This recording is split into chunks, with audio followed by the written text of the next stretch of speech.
Flamengo mereceu vencer. Eu acho até que o placar é mentiroso, porque eu não botaria um placar apenas por conta de 2 gols de diferença. Eu acho que o Flamengo poderia ter feito um placar mais elástico. Sim. Então, assim, foi um jogo perfeito pro Flamengo, foi um jogo maravilhoso. O desempenho do Flamengo, com a Copa América rolando, com os desfalques que vem acontecendo, é melhor do que o time que vinha jogando antes. Só isso. Fala, nação, sejam muito bem-vindos ao Flamengo Informe. E agora vamos acompanhar tudo que a imprensa vem repercutindo sobre a vitória do Mengão ontem para cima do Atlético Mineiro. Uma série de elogios à atuação do Flamengo, né? O Flamengo fez uma partida espetacular, conseguindo dominar o forte time do Galo. O Galo tem um time muito bom, rapaziada, muito bom, gente. O time do Galo, pô, tem o Paulinho e o Hulk no ataque, ou seja, é um ataque muito potente, tanto é que o Hulk fez 2 gols ontem, né, ainda, apesar do Flamengo ter dominado o jogo, venceu por 4-2, os 2 gols do Galo foram marcados pelo atacante Hulk, que sempre dá um trabalho para o Mengão, e dessa vez não foi diferente, mas o Flamengo foi muito mais eficiente, conseguiu controlar o jogo do início ao fim, e é claro, garantir ali uma vitória muito boa, uma vitória que deixa o Mengão muito bem no campeonato, já era líder e conseguiu manter ainda mais a liderança. Hoje o Palmeiras volta a campo, então se o Palmeiras não vencer o jogo dele, o Flamengo já abre 4 pontos, caso o Palmeiras perca, né, pro time de São Paulo. Então assim, seria espetacular, já que no final das contas, Palmeiras e Flamengo são os principais candidatos a levarem esse título. Vene Casagrande elogiou demais a vitória do Flamengo, a imprensa carioca também, e até o vascaíno ali, o Pedrosa do programa SBT Esportes Rio, teve que assumir a excelente fase do Flamengo e principalmente essa vitória espetacular para cima do Atlético Mineiro. É isso que vamos acompanhar a partir de agora, mas antes de começar, pedimos que deixe o like e inscreva-se no canal, assim você não perde nada que acontece com o mais querido do Brasil. E lembrando que deixaremos aqui na descrição o link do programa SBT Esportes Rio para que vocês possam acompanhá-los na íntegra. Agora, sem mais enrolação, vamos pro vídeo ver tudo que eles falaram. Tá muito bom o vídeo de hoje. Pés no chão, humildade, não tem nada ganho. Ninguém acredita nisso. Mais uma batalha vencida durante essa guerra que está sendo aí durante a Copa América. A verdade é essa. A verdade é essa. Acredita nisso. Para a tristeza de muitos que imaginavam que o Flamengo fosse cair de rendimento. E a verdade é, o Flamengo está conseguindo fazer algo que muita gente não imaginava. Nem eu. Porque quando começou a Copa América, eu falei aqui, eu acho que o objetivo do Flamengo tem que ser não se afastar dos líderes. E, na verdade, o Flamengo está conseguindo ficar na liderança. É algo assim que tem que valorizar o trabalho do Tite, enfim, a gente pode falar sobre esse jogo. Quando começa a Copa América, o Flamengo é o líder? Eu não lembro, confesso que eu não lembro. Mas assim, Já é. Acho que já era. Quando começa a Copa América, já é o líder. Na minha visão, o Flamengo tinha que pensar em não se afastar dos líderes. E tá Você conseguindo falou isso, fazer algo inclusive, absurdo, aqui. assim. Eu- Se a gente for parar e analisar o rendimento do Flamengo durante Você a Copa gostou América... do rendimento ontem? Jogou bem o Flamengo? Eu gostei e gostei muito, assim, um jogo que, na boa, eu não consigo criticar nada. Foi uma noite perfeita para o torcedor do Flamengo, para os jogadores do Flamengo, para o técnico Tite. Um jogo que o Flamengo mereceu vencer. Eu acho até que o placar é mentiroso, porque eu não botaria um placar apenas por conta de 2 gols de diferença. Eu acho que o Flamengo poderia ter feito um placar mais elástico.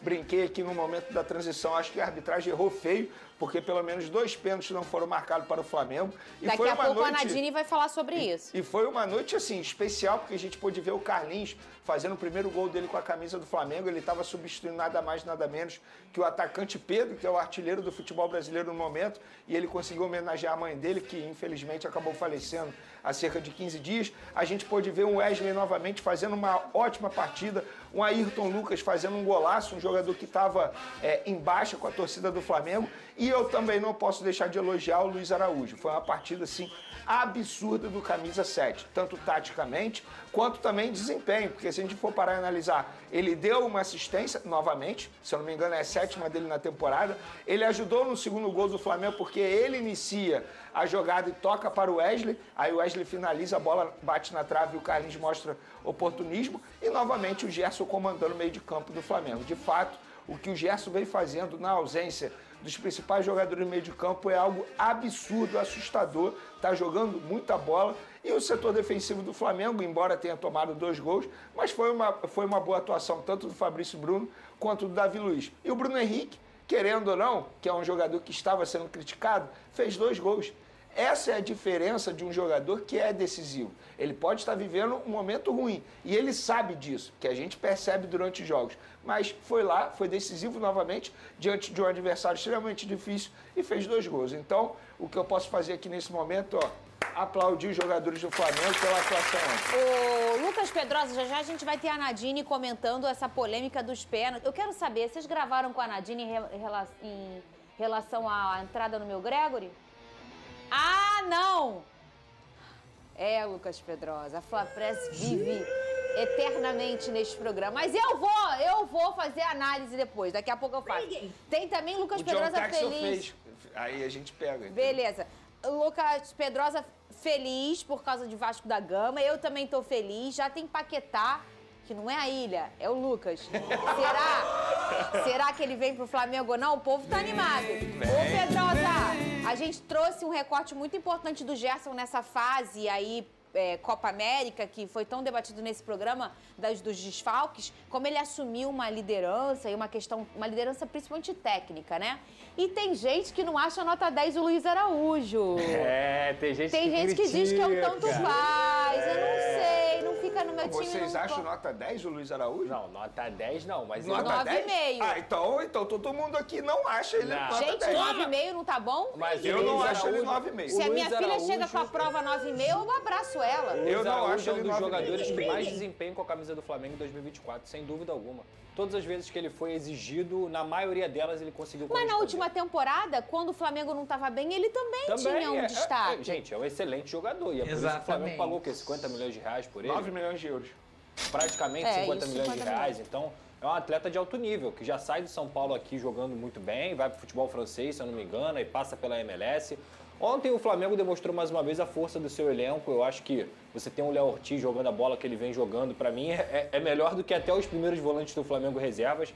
O Léo Ortiz vem jogando demais. O Gerson é um atleta extremamente diferenciado. Para mim está entre os 5 melhores jogadores do Campeonato Brasileiro até aqui. Assim como o Pedro. O Pedro, para mim, é o melhor jogador do Campeonato Brasileiro até aqui. Só falando de Brasileirão, a temporada dele é absurda. E o Flamengo, mais uma vez, mostra que é o Flamengo do Tite. É o Flamengo consistente, é o Flamengo sólido, é o Flamengo que não sofre defensivamente, que consegue ser também inteligente na hora de tomar suas decisões e potencializa essas individualidades. Quando o Ayrton Lucas, que vinha fazendo partidas ruins, consegue fazer um belo gol e também fazer uma boa partida, é a confiança do treinador. Bruno Henrique vinha fazendo partidas ruins, 2 gols, decidiu a partida. Aí você, mesmo colocando o Carlinhos para poupar o Pedro, o Carlinhos vai lá e corresponde. Você gostou do Carlinhos, Pedrosa? Mas assim, o que é gostar? Ele fez o que ele estava ali para fazer, que é fazer o gol, né? Ponto. Eu acho que assim, você contrata o Carlinhos. Carlinhos, você vai ter uma oportunidade de jogar na Arena MRV contra o Atlético Mineiro como titular. O que você tem que fazer? Gol. Carlinhos fez gol. Então,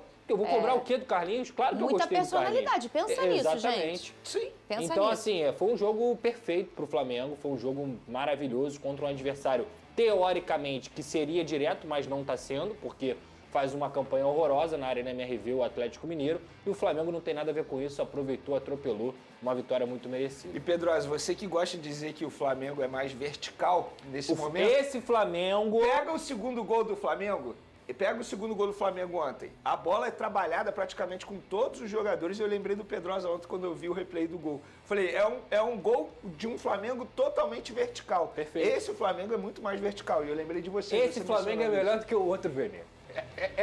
Você tem que admitir isso. Eu vou ser sincero, eu estou com receio de quando todos os jogadores voltarem. Sabe por quê? Vai ser uma pressão muito grande em cima do técnico Tite para ele manter o nível ou melhorar. Porque, teoricamente, eu acho que a pressão vai para os caras que voltam. Não é pro Tite. E só falando... O Tite deu conta do recado. Não, mas olha só, se o Flamengo cair de rendimento com o retorno desses jogadores, o Tite vai ser criticado. Eu acho que vai cair na conta de quem voltou mal. Você não só acha? pra Você não vai criticar aqui, o Tite aqui, você vai criticar. O De La Cruz não voltou jogando nada. Tudo depende. Se a partida ruim, você citou o De La Cruz, vamos citar o De La Cruz. Se o De La Cruz for mal individualmente falando, aí a gente vai criticar o De La Cruz. Agora, se coletivamente o Flamengo for mal no retorno desses atletas, aí é o Tite. E quando a gente fala melhor, não é em qualidade dos atletas, é no que vem apresentando. O desempenho do Flamengo com a Copa América rolando, com os desfalques que vem acontecendo, é melhor do que o time que vinha jogando antes. Só isso. E teve polêmica de pênaltis nesse jogo. A Nadine Bastos vai comentar na volta. Eu quero opinar. Eu acho até engraçado, Pedrosa. O quê? Só tem Nadine pro Flamengo? Você não acha, não?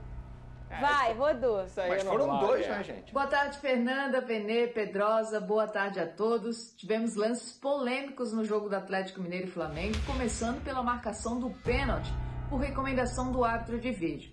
Nesse lance, na minha opinião, a arbitragem acertou. Mesmo que o Alan tenha tocado na bola, ele acabou chutando a perna do Vargas e derrubando seu adversário.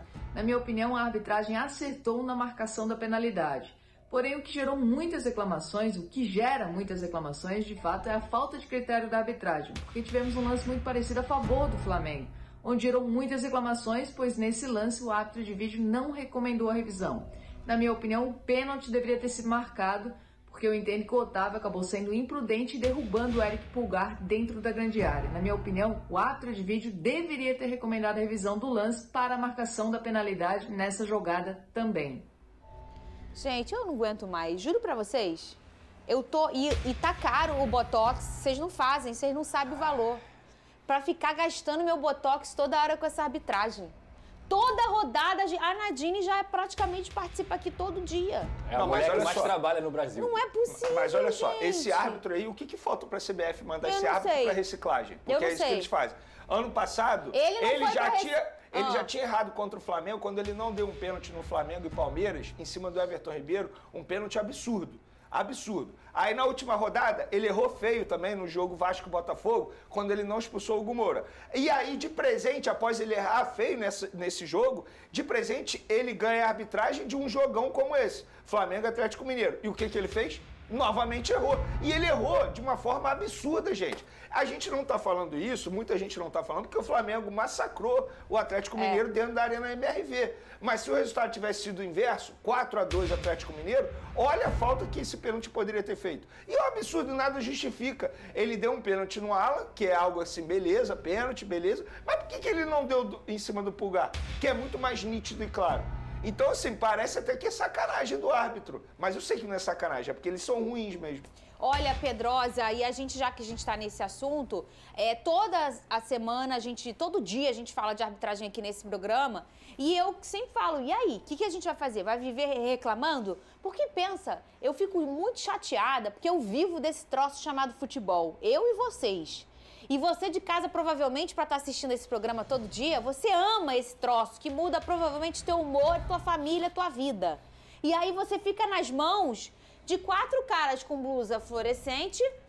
Incompetentes. E alguns no ar-condicionado que não conseguem ver um replay e falar, solada no futebol é cartão vermelho, Lucas Pedrosa. Se a gente errasse tanto quanto os árbitros, a gente não tava mais aqui no SBT. Não. Porque talvez seja a profissão não, que... Pedrosa, você é incaível. Não. Talvez seja a profissão que você mais pode errar e você não é punido. E assim, aí depois, isso é muito importante pra muita gente falar, porque o fulano é favorecido, é o choro de não sei o quê. Tá aí, ó, o Flamengo sendo prejudicado, o Botafogo prejudicado, o Vasco prejudicado, daqui a pouco é o Fluminense, daqui a pouco é o Atlético. Todo mundo é prejudicado, todo mundo é beneficiado de alguma forma e no final das contas a conta dessa fórmula é sempre a mesma. Eles são incompetentes, horríveis, enquanto a CBF não tiver uma pressão feita com a união dos clubes, um protesto decente e um pedido, uma exigência de profissionalização desses árbitros, o futebol brasileiro vai estar fadado a ser sucateado por esses árbitros, porque o futebol brasileiro é um dos melhores produtos do mundo e que é sucateado e que é esculachado por gente incompetente e que ainda tem a conivência da CBF e da comissão de arbitragem. Verdade. Vou deixar até ele comentar até o final, vai. Então, ontem tivemos esse exemplo no jogo do Botafogo, que inclusive teve um pênalti do Lucas Jalter, que foi pênalti, mas aí você pega os outros jogos, muitas vezes os jogadores são empurrados eu digo, e não chama o Júnior nada. Santos contra o Atlético Mesma Paranaense coisa. Foi exatamente igual. Só que em vez de empurrar a escápula à direita, que o Halter empurrou, o homem do Atlético Paranaense empurrou a escápula esquerda do Júnior Santos. O homem caiu no chão e não deu pênalti. E ontem que foi, pra mim é pênalti, os dois são pênaltis. Sim. Mas é a falta de critério. Isso serve também pro torcedor, o torcedor bobão aí, que fica quando é beneficiado. Ah lá o show, tá chorando, não sei o que. É pra você, bobão, que quando você for também prejudicado, você não vai falar que é choro, aí você vai ficar desesperado. Mas no final das contas, tem que botar uma coisa na cabeça. Todo mundo é prejudicado. Quem é prejudicado maior disso é o torcedor, é o futebol brasileiro, porque a gente tem uma arbitragem aqui amadora. Exatamente. Perfeito, não tem muito mais o que acrescentar aos comentários do Pedrosa. E olha que ele é vascaíno, né? Pra você ver que até os vascaínos, até a pessoa que entende futebol de uma maneira que não seja clubista, analisar a situação, você vê que o pênalti que aconteceu no Pulgar é um negócio absurdo. Foi praticamente... olha só, foi mais escancarado do que o pênalti que ele marcou pro Atlético. Se fosse menos, você até fica na dúvida, fala, nossa, talvez seja o padrão do juiz, tem que ser muito pênalti pra ele dar. Mas o lance do pênalti que ele marcou ali do Alan em cima do Vargas, que eu até concordo que foi pênalti realmente, é um pênalti, pode ser marcado. Ele tocou na bola, mas a bola tava meio parada, ele ainda continuou, ainda puxou o pé do Vargas. E na sequência tem um lance idêntico. Não digo nem idêntico, digo mais escancarado ainda, porque o jogador do Atlético, pode, se não me engano foi o Otávio, posso estar enganado, ele só leva o pé do Pulgar, ou seja, ele faz uma alavanca e puxa. Então assim, não tem muito o que falar, é pênalti claro. E o pior é que depois teve paralisação do jogo, achei que o juiz ia olhar no VAR, nem isso aconteceu, ou seja, o VAR nem sequer chamou o juizão. Então ficou dito pelo não dito, o Flamengo poderia acabar sendo prejudicado. Ainda tem um lance no Pedro ainda ali com o Mariano, que o Pedro pega a bola dentro da área, dá um chapéu no Mariano, Mariano estica o braço e acaba tipo impedindo a passagem do Pedro, sabe? Que poderia ter marcado o pênalti também. Só que como o lance do Pulgar foi tão escancarado, quase ninguém tá falando desse lance do Pedro, que é óbvio, é interpretativo, mas poderia sim marcar também o pênalti para o Flamengo. E na sua opinião, foi pênalti ou não foi pênalti? Deixa aqui nos comentários, é importante demais saber o que vocês pensam sobre esse assunto. Um grande abraço a todos e até o próximo vídeo. Valeu!